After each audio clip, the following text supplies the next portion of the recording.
तव कथामृतं तप्तजीवनं कविभिरीडितं कल्मषापहं श्रवणमङ्गलं श्रीमदाततं भुवि गृह्णन्ति ये भूरिदा जना। তোমার কথামৃত কলিকলুষ নাশী এই কথামৃত জনগণকে পাবিত করে, জনমনকে কলুষমুক্ত করে, ভয়াপহারী এই কথামৃত মনের কলুষ কলমশ বিদূরিত করে, মানুষকে মুক্ত করে, মানুষ এর বন্ধন দশা ঘুচিয়ে দেয় তো বটেই, মানুষের মনকে শুদ্ধ পরিশুদ্ধ করে জ্ঞানের অধিকারী করে, আত্মতত্ত্ববোধের অধিকারী করে। নিজের যে স্বরূপ আমাদের আছে, ঈশ্বর স্বরূপকে বোধে বোধ করতে সহায়তা করে, বোধে বোধ হতে সহায়তা করে এই কথামৃত। যে ভগবানের কথামৃত পান করে আমরা কৃতকৃতার্থ হতে পারি, পরম পুণ্যের অধিকারী তো বটেই, পরম সার্থকতা, জীবনের চরম সার্থকতা লাভ করতে পারি। তো ওই মহাভারতের কথা অমৃত সমান কাশীরাম দাস কহে শুনো পুণ্যবান, এই মহাভারতের কথা অমৃত সমান রামকৃষ্ণ দেবের কথা অমৃত সমান যেই শোনে সে অতি নিশ্চয় ভাগ্যবান, এভাবেও আমরা বলতে পারি। রামকৃষ্ণ দেবের কথা অমৃত সমান যে শোনে সে অতি নিশ্চয় ভাগ্যবান। মহাভারতের কথা অমৃত সমান কাশীরাম দাস কহে শুনে পুণ্যবান, এর মতোই আমরা এরকম ভাবে ভেবে নিতে পারি। শ্রী শ্রী রামকৃষ্ণ কথামৃত শ্রীমদ্ ভাগবতের চাইতে কম কিছু নয়। ভাগবতামৃত বা গীতোপদেশ, ভগবান যে গীতা মুখে যে উপদেশ দিচ্ছেন, যা আমাদের পরম কল্যাণকারী আমাদের পক্ষে, সেই রূপ যেমন আছে সর্বোপনিষদো গাবো দুগ্ধা গোপালনন্দনঃ পার্থবৎসঃ সুধীর ভোক্তা দুগ্ধম গীতামৃতম মহৎ। এই গীতামৃত দুগ্ধ, এই দুগ্ধ পান করে, গীতামৃত পান করে কি হবে? শারীরিক নয়, মানসিক, নৈতিক, বৌদ্ধিক, সর্বোপরি আধ্যাত্মিক উন্নতি হবে, বিকাশ, আধ্যাত্মিক বিকাশ লাভ হবে। এই যে শারীরিকের তুলনায় মানসিক, নৈতিক, বৌদ্ধিক যে উন্নতি, পুষ্টি লাভ, তার ফলে যে আধ্যাত্মিকতা রূপ যে চরম উপলব্ধি, সেই উপলব্ধিতে সহায়তা করবে শ্রীমদ্ ভগবদ গীতা। ইদানীন্তন আমরা বলতে পারি অনুরূপে শ্রী শ্রী রামকৃষ্ণ কথামৃত, যা সুখপাঠ্য, সর্বজনপাঠ্য, নিত্যপাঠ্য। আমরা একটি পত্রিকায় দেখেছিলাম, ফেসবুকেও দেওয়া হয়েছিল, সেটা হোয়াটসঅ্যাপেও বহুল পরিমাণে আমিও শেয়ার করেছি বা শেয়ার করা হয়েছে, যে একটি পত্রিকার একটি অংশে দেখা গেছে, কলকাতার থেকে সংবাদপত্রে ছাপানো হয়েছে, এক রিক্সাওয়ালা কি করছে, রিক্সা যখন চালাচ্ছেন না, যখন বসে আছেন অবসর সময়, ভাড়া হচ্ছে না বা ভাড়া কম হয়েছে, যেটুকু হয়েছে তিনি অবসর পেয়ে বসে আছেন, অহেতুক সময় নষ্ট করছেন না, কোনো ব্যর্থ কাজে তার সময় যাচ্ছে না। তিনি কি করছেন? শ্রী শ্রী রামকৃষ্ণ কথামৃত পান করছেন, কথামৃত পড়ছেন। একটা ছবি দেওয়া হয়েছিল ওই পত্রিকার ওই খবরটিতে, সেই রিক্সাওয়ালা রিক্সায় বসে কথামৃত পড়ছেন। তো নিত্য পাঠ্য শুধু বললে হবে না, সর্বজনপাঠ্য, সুখপাঠ্য, অতি সাবলীল এবং সহজ অনাড়ম্বর ভাষা, ঠিক গ্রাম্য ভাষাও অনেক প্রয়োগ, তার অনেক উপদেশ, অনেক গল্পের ছলে তিনি সাধারণের উপযোগী করে কি করে শাস্ত্রীয় কঠিন তত্ত্বগুলোকে তিনি পরিবেশন করছেন, আমাদের কল্যাণের জন্য উপদেশ দিচ্ছেন।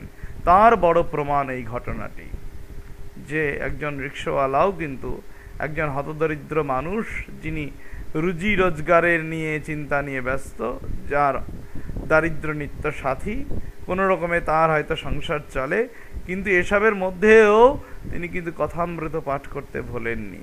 কথামৃতে কি যেন এক অমৃতের স্বাদ তিনি অনুভব পাচ্ছেন, কি যেন বেঁচে থাকার রসদ, খোরাক তিনি পেলেন। ভগবানের কথা, ভগবত কথা তো আছেই, এটা তো নয়, ভগবত কথা তো চরম লক্ষ্য, ভগবানকে পাওয়া তো জীবনের চরম উদ্দেশ্য। আর এই ভগবানকে পেতে গিয়ে সে কোন পথে যাবে, কোন ভাবে জীবন যাপন করবে, এই যে দেখানো, এই যে কৌশল, এই যে অদ্ভুত অদ্ভুত বর্ণনাগুলো রয়েছে, কি সুন্দরভাবে সেই পরিবেশকে ফুটিয়ে তোলা হয়েছে শ্রী রামকৃষ্ণ কথামৃতে। সেই অপূর্ব দিব্য পরিবেশ, আধ্যাত্মিক পরিবেশ, সেই পরিবেশটাকেও আমরা উপভোগ করতে পারি আমাদের বিচার বুদ্ধি দিয়েই হোক,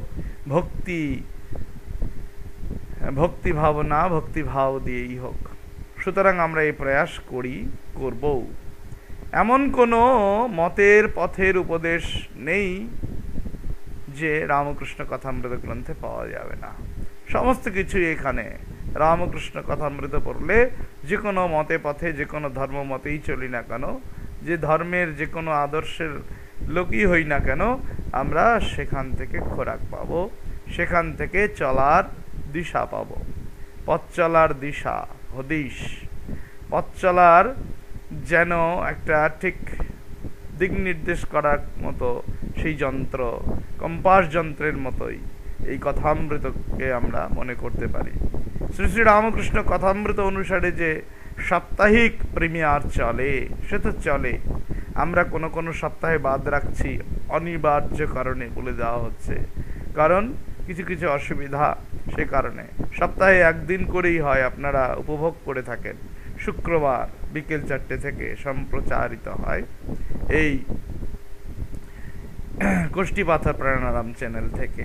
সুতরাং আগামী পর্বে শুক্রবার বিকেল 4টেই আপনারা উপস্থিত থাকবেন, সকলে এই প্রিমিয়ার উপভোগ করবেন, ধারাবাহিক অনুষ্ঠান উপভোগ করবেন, ঠাকুরের কথামৃত পান করে নিজেরা কৃতার্থ হবেন, আমাকেও ধন্য করবেন, কৃতার্থ করবেন, আমাকেও ভগবানের সেবায় সফল হবার সুযোগ করে দেবেন। এই প্রার্থনা, এই অনুরোধ আপনাদের কাছে রইল। আমরা মনোনিবেশ করছি আগের পর্বের খেই ধরে শ্রী শ্রী রামকৃষ্ণ দেবের যে উপদেশের আকর গ্রন্থ শ্রী শ্রী রামকৃষ্ণ কথামৃত, যেটি শ্রীমা আমাদের উপহার দিয়েছেন, সেই কথামৃতের উপদেশকে আশ্রয় করে আমরা এগোচ্ছি। জ্ঞানমার্গে, জ্ঞানযোগে আমরা অবস্থান করছি এবং আমরা এর শাস্ত্রীয় বিচার, সাম্য বৈষম্য কিছু দেখবার প্রয়াস করছি।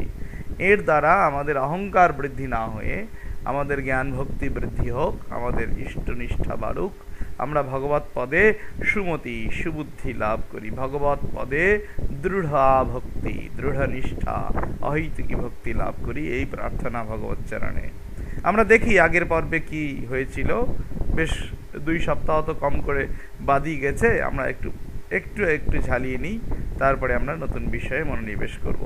ঠাকুর বলছেন না, কাম ক্রোধ লোভ ষড়রিপুর মধ্যে অন্যতম এই 3টি, গীতায় যেটি 3টিকে নরকের দ্বার বলা হয়েছে। আত্মনাশী এই কাম ক্রোধ লোভ, আত্মস্বরূপকে যে আবৃত করে রাখে, আত্মস্বরূপকে যে জানতে দেয় না, ষড়রিপুর মধ্যে অন্যতম এই 3টি, যেটি বড় প্রবল, এই 3টিকে জয় করতেই হবে। ষড়রিপু তো বটেই, এই 3টিকে জয় করতে হবে, জয় করলেই তাকে দর্শন হয়। শ্রী শ্রী ঠাকুরের কথা আমরা পাচ্ছি। তো এর শাস্ত্রে আছে, কাম ক্রোধ বিযুক্তা নাম यतिनाम यतचेतसाम अभितो ब्रह्म निर्वाणम वर्तते विदितात्मनाम। শ্রীমদ্ ভগবদ গীতায় আছে ৫ম অধ্যায় ২৬ শ্লোকে। আরও আছে, অনেক কথা আছে। কামেশ ক্রোধেশ রজগুণ সমুদ্ভবা, হ্যাঁ এইভাবে বলছেন, কামেশ ক্রোধেশ রজগুণ সমুদ্ভবা বিদ্যেনাম ইহ বৈরিণম নাশনম আত্মনা, এইভাবে বলা হয়েছে। এই আত্মনাশী এই কাম ক্রোধ, এই কাম আর ক্রোধকে তসমাৎ এতত্রয়ম ত্যজেত, এইভাবেও নির্দেশ দেওয়া হয়েছে। কাম ক্রোধ লোভকে ত্যাগ করতে হবে, এই 3টিকে ত্যাগ করতে হবে, শ্রীমদ্ ভগবদ গীতায় আছে। আর এটাকে বৈরী বলে জানবে, মহাবৈরী।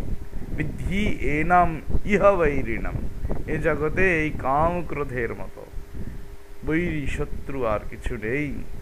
এই যে ব্যাপারটা, এই দ্বয়, কামক্রোধ দ্বয় বা কামক্রোধ লোভের এই ত্রয় বা এই সমষ্টি, এই তিনটিকে একসঙ্গে এক বচন করে বলা হলো। এই তিনটিকে ত্যাগ করতে হবে, না হলে কি হবে না, তাঁর দর্শন হবে না। এটা শ্রীরামকৃষ্ণের কথায় আছে, শ্রীমদ্ ভগবদ গীতার সঙ্গে মিলছে, আমরা মিল পেলাম। ঠাকুর বলছেন আদ্যাশক্তি মাকে প্রসন্ন করতে হবে। তিনি মহামায়া, জগৎকে মুগ্ধ করছেন, সৃষ্টি স্থিতি প্রলয় করছেন। সেই মহামায়া যদি দরজা না ছাড়েন, কি করে আমরা ভেতরে যাব? দারোয়ানের উদাহরণ দিয়ে বললেন, দারোয়ান দরজা না ছাড়লে ভেতরে যাওয়া যায় না, বাইরে পড়ে থাকলে কেবল বাইরের জিনিসই দেখা যায়। তো মহামায়া প্রসন্ন হলে আমাদের মুক্তি লাভ হতে পারে, মানে আমরা তত্ত্বের ভেতরে প্রবেশ করতে পারি, আমরা তত্ত্বজ্ঞানের অধিকারী হয়ে মুক্তি লাভ করতে পারি।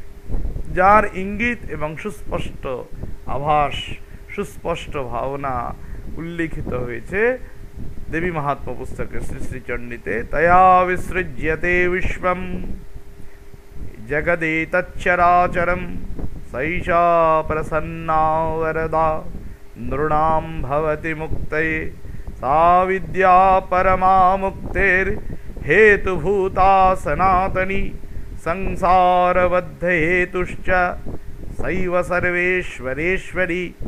এইভাবে আছে, যিনি সকলের ঈশ্বরী, সেই সনাতনী, সেই পরমা বিদ্যা, সমস্ত মুক্তির যিনি হেতুস্বরূপ, তিনি যদি প্রসন্না হন, সেই পরমা শক্তি, আদ্যাশক্তি মহামায়া যদি প্রসন্না হন, তাহলে মানুষকে মুক্তি দিতে পারেন। মনুষ্যকুলের মুক্তি অতি সহজ হয়ে যায়।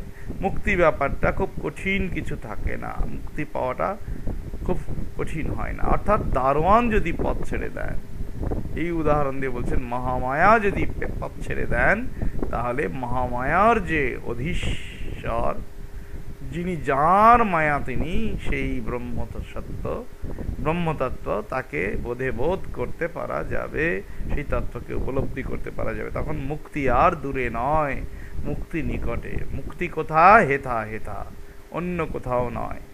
এই উপলব্ধি হবে, এই দর্শন হবে। শ্রীরামকৃষ্ণদেব আবার বলছেন, জ্ঞান বলো, ভক্তি বলো, জ্ঞান বলো, ভক্তি বলো, দর্শন বলো, সবকিছু ঈশ্বরের কৃপা। এই ভগবত শাস্ত্রে আছে। ভাগবত শাস্ত্রে, ভক্তি শাস্ত্রে কৃপা কথাটা বহু ব্যবহৃত হয়েছে, কিন্তু আমরা ভাবছি বোধহয় শুধু ভাগবতেই আছে, শুধু ভক্তি শাস্ত্রগুলোতেই কৃপা, ভক্তি মার্গের জন্যই কৃপা। না, আত্মকৃপার কথা উপনিষদে শ্রুতিতেও পাই। কি আছে? ইয়ামে বৈশা বৃণুতে তেন লভ্যা। এই আত্মাকে কে লাভ করতে পারেন? ইয়ম এবা এষা বৃণুতে, যাকে ইনি বরণ করেন, এই আত্মা যাকে বরণ করেন, তিনি আত্মকৃপা লাভ করেন এবং আত্মকৃপায় আত্মতত্ত্ব অবগত হন। সুতরাং এই কৃপা কথাটা শুধু ভক্তি মার্গের নয়। ঠাকুর বলছেন জ্ঞান বলো, ভক্তি বলো, দর্শন বলো, কিছুই ঈশ্বরের কৃপা ভিন্ন হবার নয়। শিবে ভক্তির ন সন্দেহস্তয়া যুক্তো বিমুচ্যতে প্রসাদাদেব সা ভক্তি প্রসাদো ভক্তি সম্ভব। শিব পুরাণে আছে, কি আছে? শিবকেও যদি ভক্তি করতে হয়, সেটা সন্দেহ, সেই সন্দেহ থেকে বিমুক্ত হতে হবে, সন্দেহের অতীত হতে হবে, আর তার প্রসাদেই এই ভক্তি লাভ হয়, বিষয়ে কোনো সংশয় নেই। শিব প্রসাদে, বিষ্ণু প্রসাদে ভক্তি লাভ হয়। প্রসাদ মানেই কৃপা। তিনি যদি, শিব বা বিষ্ণু যাই বলি না কেন, যদি প্রসন্ন হন, এখানে শিবের কথা বলা হচ্ছে, তাহলে সে ভক্তি লাভ হবে। আর প্রসাদটাও ভক্তি সম্ভবা, ভক্তি থেকেই প্রসাদ। আমার ভক্তি থেকেই কৃপা, ভক্তি হতেই প্রসাদ লাভ হয়, আবার প্রসাদ থেকেই সেই ভক্তি। কৃপায়, তার কৃপা আছে বলে ভক্তি হচ্ছে, আবার ভক্তি করতে করতেই তাঁর কৃপায় তাকে পাওয়া যাবে। এই যে ব্যাপারটা পরস্পর ব্যাপার, পারস্পরিক একটা ব্যাপার, পরিপূরক, এই সম্পৃক্ততা এখানে দেখানো হচ্ছে। শিবপুরাণে আমরা পাচ্ছি যেন শ্রীরামকৃষ্ণের এই অনুরূপ কথার আভাস আমরা এখানে পাচ্ছি। ঠাকুরের কথার প্রতিধ্বনি আমরা লক্ষ্য করছি শিবপুরাণে। ঠাকুর বলছেন কি জানো, কাম কাঞ্চনকে ঠিক ঠিক মিথ্যা বলে বোধ হওয়া, জগৎটা তিনকালেই অসৎ বলে ঠিক ঠিক মনে জ্ঞানে ধারণা হওয়া কি কম কথা? তাঁর দয়া না হলে কি হয়? তিনি কৃপা করে ওইরূপ ধারণা যদি করিয়ে দেন তো হয়। কি অপূর্ব! বলছেন কাম কাঞ্চনকে ঠিক ঠিক মিথ্যা, কামিনী কাঞ্চন মিথ্যা, এটাকে বোধ করা, এটা ঠিক ঠিক বোঝা বড় সহজ ব্যাপার নয়, কঠিন ব্যাপার। ঠিক ঠিক মিথ্যা বলে বোধ হওয়া, জগৎটা তিন কালেই যে মিথ্যা, এই যে বলছেন তিন কালেই অসৎ বলে ঠিক ঠিক মনে জ্ঞানে ধারণা হওয়া কি কম কথা? এ তো সহজ ব্যাপার নয়। তাঁর দয়া না হলে কি জ্ঞান হয়? বলছেন তাঁর দয়া না হলে কি জ্ঞান হয়? ভাবতে হবে, এই কথাটা ভাবা দরকার আমাদের। তাঁর দয়া না হলে জ্ঞান হবে না, ভক্তি হবে না, কিছুই হবে না। তাঁর দয়া, তাঁর কৃপা, ঈশ্বরের কৃপা, তাঁর বলতে এখানে ঈশ্বরের, তিনি কৃপা করে ওইরূপ ধারণা যদি করিয়ে দেন তো হয়। তো ঈশ্বরের কৃপায় এগুলো হয়, জ্ঞান ভক্তি লাভ হয়, ঈশ্বর তত্ত্বকে ধারণা করতে পারা যায়, আত্মতত্ত্ব উপলব্ধি তো হবেই, সেটাও আত্মকৃপায়, ঈশ্বরের কৃপায়। তৎপ্রসাদাৎ পরাং শান্তি, সেই পরম শান্তি, ব্রহ্ম নির্বাণ রূপ পরা শান্তি লাভ হবে তাঁর কৃপায়। তৎপ্রসাদাৎ পরাং শান্তিং স্থানং প্রাপ্স্যসি শাশ্বতম, শ্রীমদ্ ভগবদ গীতায় আছে অষ্টাদশ অধ্যায়ে।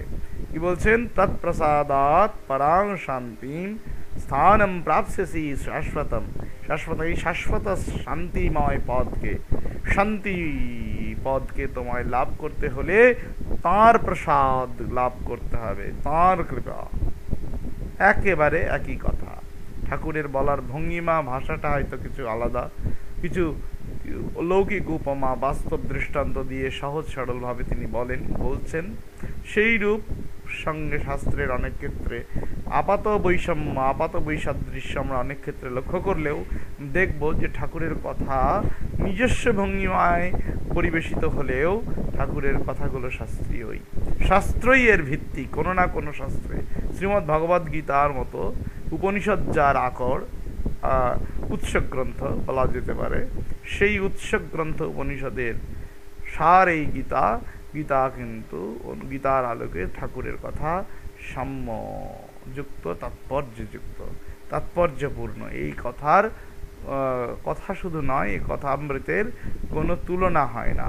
ঠাকুরের এরকম অনেক উপদেশ আমরা লক্ষ্য করব, যা আমাদের শুধু বক্তৃতা প্রদর্শনের জন্যে, পাণ্ডিত্য প্রদর্শনের জন্যে নয়, আমাদের জীবনকে গড়ার জন্যে, আমাদের জীবনকে সঠিক দিশায় নিয়ে যাওয়ার জন্যে, আমাদের জীবনকে সার্থক করবার জন্য যথেষ্ট। শ্রীরামকৃষ্ণদেব বলছেন ঈশ্বরই কর্তা আর সব অকর্তা, এর নাম জ্ঞান, আমি অকর্তা তাঁর হাতের যন্ত্র। তাই বলি মা আমি গাড়ি তুমি ইঞ্জিনিয়ার, আমি যন্ত্র তুমি যন্ত্রী, আমি ঘর তুমি ঘরণী, যেমন করাও তেমনি করি, যেমন বলাও তেমনি বলি। কি অপূর্ব কথা! বলছেন মা আমি ঘর তুমি ঘরণী, আমি গাড়ি তুমি ইঞ্জিনিয়ার, আমি যন্ত্র তুমি যন্ত্রী, যেমন চালাও তেমনি চলি। এই যে বলছেন যেমন চালাও তেমনি চলি, যেমন বলাও তেমনি বলি। আমরা মুখেও এরকম বলে থাকি, সকলেই তোমার ইচ্ছা, ইচ্ছাময়ী তারা তুমি।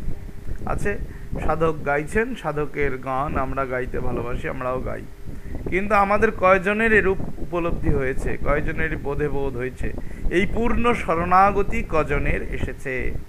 আমরা ঠিক ঠিক উপলব্ধি করে কজন বলি, কিন্তু ঠাকুরের তো এটি কথা নয়, মুখের কথা নয়, ঠাকুরের ঠিক ঠিক বোধ, যেন তিনি জগন্মাতার হাতের পুতুল, জগন্মাতাই যেন যন্ত্রী, তিনি যেন যন্ত্র। তাই বলছেন যেমন বলাও তেমনি বলি, যেমন চালাও চালাও তেমনি চলি। নাহম নাহম তুহু তুহু, আমি কেহ নই তুমি কর্তা। এ তো বোধে বোধ করা বড় কঠিন।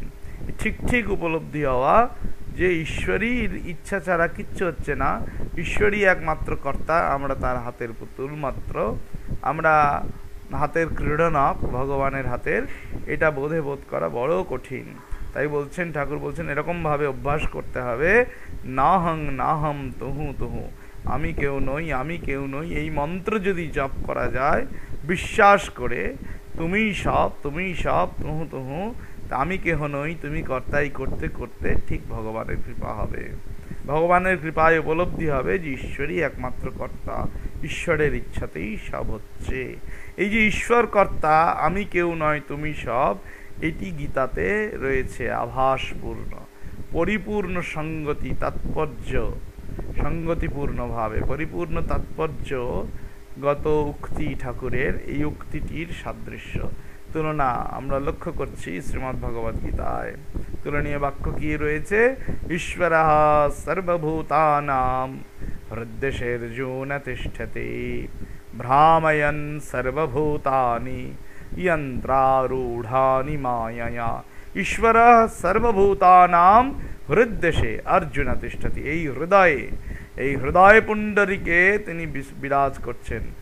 উপনিষদে আছে অঙ্গুষ্ঠমাত্র পুরুষ, কোথায়? এই গুহায়, হৃদয় গুহা কন্দরে তিনি বিরাজ করছেন, অঙ্গুষ্ঠমাত্র স্থানে, অঙ্গুষ্ঠমাত্র হয়ে, এরকম আছে উপনিষদে, আছে কঠোপনিষদে, আমরা লক্ষ্য করব।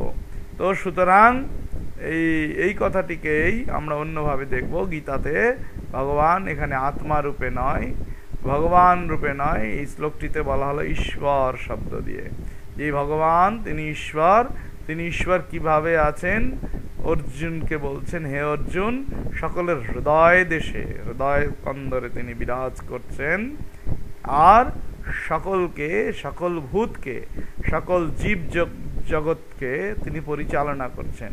এই সমস্ত জীব প্রাণীকুলকে তিনি কিভাবে চালনা করছেন? জীবকুলকে, সমস্ত ভূতকে, যন্ত্রারূঢ়ানি সর্বভূতানি মায়য়া, তার মায়া শক্তির সাহায্যে, যন্ত্রারূঢ়, এই যন্ত্র মানে এই শরীর রূপ যন্ত্রে আরূঢ় সমস্ত জীবকে, প্রাণীকে তিনি চালনা করছেন, তিনি ভ্রমিত করছেন, ভ্রমণ করাচ্ছেন, বিভিন্ন কাজে লিপ্ত করাচ্ছেন, তার ইচ্ছাতেই হচ্ছে। এই ভাবনা শ্রীমদ্ ভগবদ গীতায় সুস্পষ্ট, যে ভাবনার আলোকে ঠাকুরের কথা পরিপূর্ণ শাস্ত্রীয় একটা চরম একটা সত্য তত্ত্বকে ঠাকুর এভাবে তুলে ধরলেন যে আমি যন্ত্র তিনি যন্ত্রী, আমি যন্ত্র তুমি যন্ত্রী, যেমন চালাও তেমনি চলি, যেমন বলাও তেমনি বলি। নাহম নাহম তুহু তুহু, এই আমি কেউ নই, আমি অকর্তা, এই ভাবনাও গীতাতে আছে। অহংকারে যারা বিমূঢ় ব্যক্তি তারাই আমি আমি করে, যাদের অহংকার চলে গেছে, ভগবত উপলব্ধি হয়েছে, দর্শন হয়েছে, তারা নাহং নাহং তুহু তুহি বলে। অহংকার বিমূঢ়াত্মা কর্তা অহমিতি মন্যতে, শ্রীমদ্ ভগবদ গীতায় এরকম আছে। তো ঠাকুরের কথা শ্রীমদ্ ভগবদ গীতার আলোকে শাস্ত্রীয় প্রমাণিত হচ্ছে, আমরা প্রমাণ করবার কেউ নই, ঠাকুরের কথা স্বয়ং সিদ্ধ, স্বয়ং প্রমাণিত। এই বেদবাক্য আজকের যুগের উপযোগী, আমাদের সকলের পক্ষে কল্যাণকর। পণ্ডিত, মূর্খ, বিজ্ঞ, অজ্ঞ, ওই সাধু, গৃহী, অতি সাধারণ থেকে সাধারণতর মানুষের জন্য কতখানি উপযোগী, কতখানি সমস্যাবহুল, সংকটপূর্ণ এই পরিস্থিতিতে প্রাসঙ্গিক, তা আমরা যত দিন যাবে তত আমরা উপলব্ধি করতে পারবো। বর্তমানে তো আমরা উপলব্ধি করছি। একমাত্র রাস্তা যেন শ্রী শ্রী রামকৃষ্ণ কথামৃত।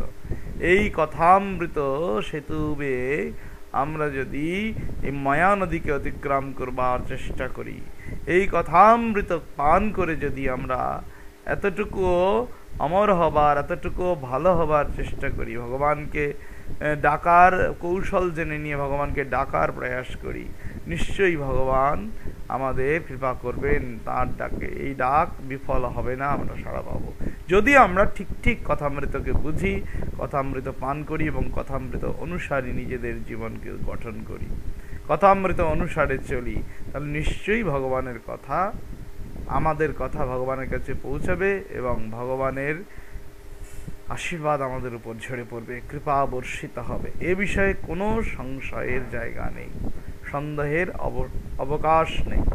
সুতরাং আমরা সন্দেহমুক্ত হয়ে ভগবানের কাছে প্রার্থনা করি, ভগবান আমাদের শক্তি দিক, আমরা যেন উপলব্ধি করতে পারি না হম তুহু তুহু, আমি কেউ নই, ঈশ্বরই কর্তা। হে ঈশ্বর, তুমি একমাত্র কর্তা।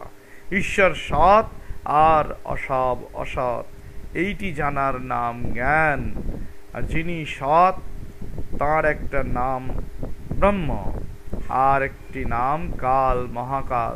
তাই বলে কালে কত গেল কত হলো রে ভাই। কি বলছেন? ঈশ্বর হচ্ছেন সৎ, একমাত্র সত্য বস্তু, একমাত্র বস্তু। ঠাকুরের অন্যত্র আছে, শ্রী শ্রী রামকৃষ্ণ কথামৃতেই আছে। ঠাকুর বলছেন ঈশ্বর বস্তু, বাকি সব অবস্তু। ব্রহ্ম বস্তু, ব্রহ্ম কি বস্তু তা কেমন করে জানবে? কে বোধে বোধ করতে হয়। ব্রহ্ম বস্তুর কথা বলছেন, আবার বলছেন ঈশ্বরই বস্তু আর বাকি সব অবস্তু। এই যে ঈশ্বর সৎ, বাকি সব অসৎ, এইটি জানার নাম জ্ঞান। এই এক জ্ঞান, জ্ঞান নানা জ্ঞান অজ্ঞান, বিভিন্নভাবে বলছেন।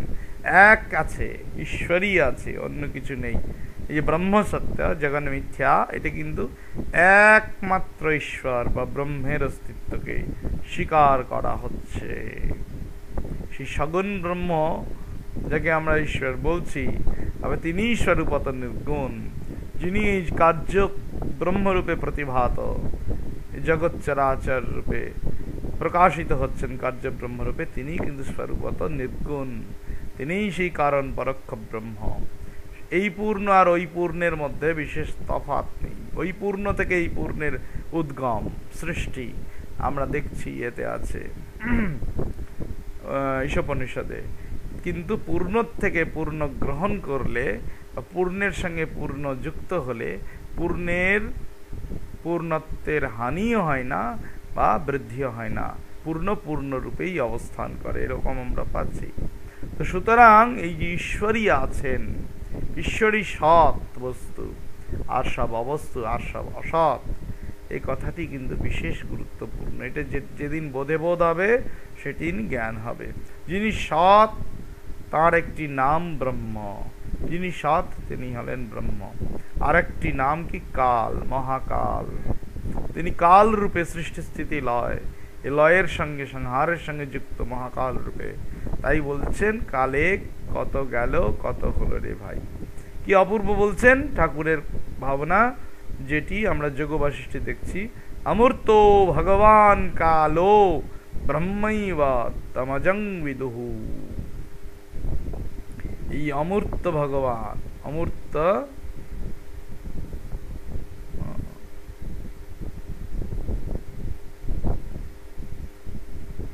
অমূর্ত ভগবান যিনি কাল রূপে পরিচিত, তাকেই পণ্ডিতগণ অজ আত্মা, অজ ব্রহ্ম, জন্ম মৃত্যু রহিত এই ব্রহ্মরূপে জানেন। যিনি কাল সৃষ্টি স্থিতি লয় করছেন, সংহার করছেন, সেই মহাকাল, যিনি অমূর্ত ভগবান কাল রূপে পরিচিত, মহাকাল রূপে চিহ্নিত, তিনি কিন্তু অজ ব্রহ্ম, তিনি জন্মরহিত এই ব্রহ্ম।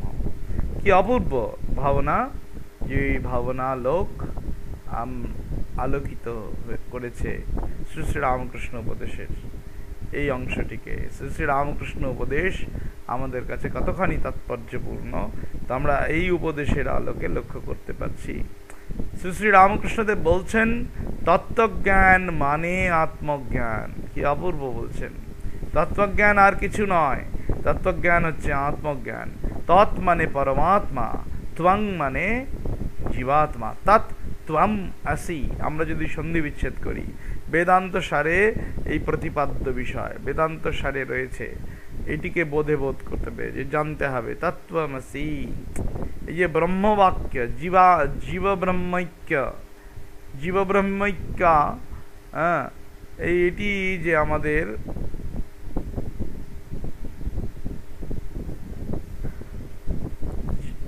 সাধ্য বস্তু, কিভাবে জীব ব্রহ্ম ঐক্য উপলব্ধি করতে হবে, অনুবন্ধ চতুষ্টয়ের মধ্যে আছে।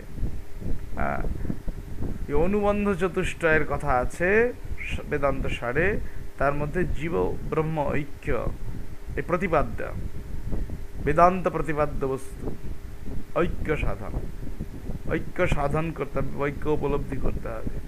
তো জীব ব্রহ্ম ঐক্যে গিয়ে কি হচ্ছে, ঐক্যটা কিভাবে হচ্ছে, তৎ ত্বম আসি, আমাদের বুঝিয়ে দেওয়া হচ্ছে তুমি সেই,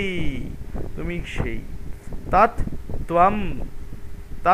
ত্বম মিলে তত্ত্বম।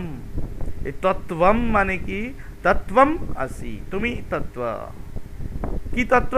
তৎ ত্বম আসি, সেই তিনি তুমি হয়েছ। তৎ ত্বম, এই সন্ধি করে হলো তত্ত্বম। তৎ মানে পরমাত্মা, ত্বম মানে তুমি জীবাত্মা, তুমি সেই। তত্ত্বজ্ঞান হলো আত্মজ্ঞান, তুমি আর তিনি কোনো ভেদ নাই, তখন তত্ত্বজ্ঞান হবে। তৎ ত্বম, পরমাত্মা আর জীবাত্মার পরমাত্মা এক যখন হবে, এক উপলব্ধি হবে, এক জ্ঞান হবে, তখনই তত্ত্বজ্ঞান হবে। তত্ত্বোপদেশ গ্রন্থে হয়েছে তত্ত্বমোহ পদയോ ঐক্যম এব তত্ত্বমসিত্যলম ইত্যমৈক্যাববোধেন সম্যজ্ঞানম দৃঢ়ম নরৈ। কি সুন্দর! তত্ত্বোপদেশে যা বলা হয়েছে সেটি কিন্তু ঠাকুর বলছেন, সেই পরমাত্মা তিনি তৎ আর জীবাত্মা ত্বম, এই দুইয়ের যখন ঐক্য জ্ঞান হবে, তত্ত্বমোহ পদয়োঃ, তৎ এবং ত্বম এই দুই পদের ঐক্যই হচ্ছে তত্ত্বমসি। সেটি এই তৎ আর ত্বমের ঐক্য সাধন, ঐক্য উপলব্ধি হলো তত্ত্বমসি ইতি। এটি, এর বেশি কিছু নয়। ইচ্ছাম, এইভাবেই ঐক্য অববোধে না, শুধু মুখে বললে হবে না, তত্ত্বম এই দুই পদের ঐক্য উপলব্ধি করতে হবে, বোধে বোধ করতে হবে, তবেই কিন্তু সম্যক জ্ঞান। পণ্ডিতগণ, মনুষ্যকুল যখন এই তত্ত্বমের অভিন্নতা উপলব্ধি করবে, বিশেষ করে এখানে নর শব্দের অর্থ সাধক বলতে পারি আমরা, সাধকগণ যখন এই তত্ত্বকে অভিন্ন রূপে উপলব্ধি করবে, বোধে বোধ করবে, তখনই সম্যক জ্ঞান হবে, আত্মজ্ঞান লাভ হবে। সম্যক জ্ঞান মানে আত্মজ্ঞান বা তত্ত্বজ্ঞান লাভ হবে। ঠাকুরের কথা তত্ত্বোপদেশের আলোকে শাস্ত্রীয় বা সঙ্গত, যুক্তিপূর্ণ আমাদের বোধে বোধ হলো। ঠাকুর বলছেন, কি বলছেন শ্রীরামকৃষ্ণদেব, ঈশ্বর লাভ হলে 5 বছরের বালকের স্বভাব হয়। একটি উপদেশে আছে অন্যত্র, ঈশ্বর লাভ হয়ে গেছে তার বালক বৎ স্বভাব। অনেক উদাহরণ দিয়েছেন না, বালকের মতো স্বভাব, পিশাচবৎ, পৌগণ্ডবৎ, বিভিন্ন রকমের অবস্থা, জড়বৎ, এগুলো হয়, সমাধি হয়ে জড়বৎ অবস্থা হয়, উন্মাদবৎ, পিশাচবৎ, এরকম বিভিন্ন রকম আছে। তার মধ্যে এক জায়গায় আছে বালকবৎ, যা কি করে বুঝবো, পরমহংস বালক স্বভাব হয়েছে। ঈশ্বর লাভ যার হয়েছে সে বালকবৎ আচরণ করে, বালকের স্বভাব। কোন রকম, কোন বালক বলছেন? 5 বছরের বালক, 5-এর একটু নিচে বা 5 বছর, 5-এর ওপর কিন্তু বলা হচ্ছে না। ঈশ্বর লাভ হলে 5 বছরের বালকের স্বভাব হয়, ঠাকুর বলছেন। শাস্ত্র কি বলছেন? শাস্ত্রে আছে বৃহদারণ্যক উপনিষদে, ব্রাহ্মণঃ পাণ্ডিত্যম নির্বেদ্য বাল্যেনা তিষ্ঠাসেৎ। ব্রাহ্মণ কি করে? পাণ্ডিত্য ত্যাগ করে, পাণ্ডিত্যাভিমান ত্যাগ করে, বাল্যের সঙ্গে, বাল্যাবস্থায় অবস্থান করে, বাল্য ভাবে অবস্থান করেন, তার পাণ্ডিত্য ঘুচে যায়, ব্রাহ্মণের পাণ্ডিত্য দূর হয়ে যায়। কখন? বৃহদারণ্যক বলতে চাইছেন আত্ম উপলব্ধি হলে। ব্রাহ্মণের যদি স্বরূপ উপলব্ধি হয়, আত্ম উপলব্ধি হয়, ঈশ্বর উপলব্ধি, তাহলে তার পাণ্ডিত্য ঘুচে যায়, তার বাল্য স্বভাব প্রকটিত হয়। ঈশ্বর নিজে বালক স্বভাব কিনা, ঠাকুর বলছেন ঈশ্বর নিজে বালক স্বভাব, তাই যে তাকে দর্শন করে তারও বালক স্বভাব হয়ে যায়। বালক কোনো গুণের বশ নয়, ঈশ্বর কোনো গুণের বশ নয়, বালক কোনো গুণের, 5 বছরের বালক কোনো গুণের বশ নয়। ত্রিগুণাতীত, ছেলে তমগুণের বশ নয়। ত্রিগুণাতীত, ছেলে তমগুণের বশ নয় বলছেন, বশ নয়। এই একজনের সঙ্গে মারামারি করলে আবার কিছু পরেই তার গলা ধরে কত ভাও। এই বলছেন 60 নম্বর, এখানে যদি ভাগ করি আমরা নম্বর হিসেবে, সেভাবে সেই পরবর্তী উপদেশে আমরা দেখব কি আছে। এই যে উপদেশটি আমরা আলোচনা করলাম, দেখলাম যে 5 বছরের বালক স্বভাব, এই ভাবনা বৃহদারণ্যক উপনিষদেই রয়েছে। হ্যাঁ, এই ভাবনা 5 বছরের কিনা, কত বছরের বালক, ত্রিগুণাতীত, এত কথা এখানে আমরা সরাসরি বৃহদারণ্যক উপনিষদে লক্ষ্য না করলেও আমরা দেখছি যে বালক স্বভাব হওয়া হয়, এটি প্রমাণ কিন্তু শ্রুতি দিচ্ছে। এই প্রমাণ শ্রুতিতে রয়েছে বৃহদারণ্যক উপনিষদে। আর কি আর আছে বলছে, জগৎ দেখলে বোঝা যায় যে তিনি আছেন। ঠাকুর শ্রী রামকৃষ্ণ বলছেন জগৎ দেখে বোঝা যায় তিনি আছেন, কিন্তু তার বিষয়ে শোনা একরকম, তাকে দেখা একরকম। বলছেন তার সঙ্গে আলাপ করা আর একরকম। দুধের কথা কেউ শুনেছে, কেউ দেখেছে, কেউ খেয়েছে, কি অপূর্ব! দুধ দেখা, দুধ শোনা, দুধের কথা শোনা, দুধ খাওয়ার মধ্যে অনেক তফাৎ। দুধ দেখে গেলাম কিন্তু দুধের আস্বাদ গ্রহণ করিনি, দুধ আস্বাদন করা হয়নি। তো কিছু পার্থক্য যেমন আছে, দেখা, শোনা আর খাওয়া, পান করা, দুগ্ধ পান করার মধ্যে যেমন তফাৎ আছে, পার্থক্য আছে, তেমনি তার বিষয়ে শোনা, শাস্ত্র থেকে শোনা, গুরু মুখে শোনা, তত্ত্ববিদ-বেত্তার মুখে বা শাস্ত্রজ্ঞ পণ্ডিতের মুখে শোনা একরকম, তাকে দেখা একরকম, আর তার সঙ্গে আলাপ করা আর একরকম। এই বলছেন জগৎ দেখলে বোঝা যায় তিনি আছেন। কি অপূর্ব! এই ঠাকুরের এই কথার উদাহরণ শ্রীমদ্ ভাগবতে, এই তুলনীয় বাক্য, ভগবান সর্বভূতেষু লক্ষিতঃ স্বাত্মনা হরিঃ দৃশ্যৈর্বুদ্ধ্যাদির্ভির্দ্রষ্টা লক্ষণৈরনুমাবগৈঃ।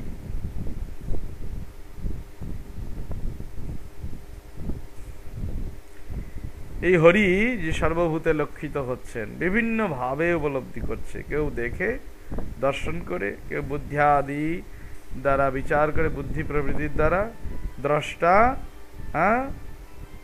রূপে এই হরিকে সর্বভূতে দর্শন করা যায়। ওম নিরঞ্জনম নিত্যম অনন্ত রূপম ভক্তানুকম্পা ধৃত বিগ্রহং বৈ ঈশাবতারম পরমেশমীড্যম तं रामकृष्णं शिरसा नमामः। ओम शांति शांति शांति। हरिः ओम तत्सत्। श्रीरामकृष्णार्पणमस्तु।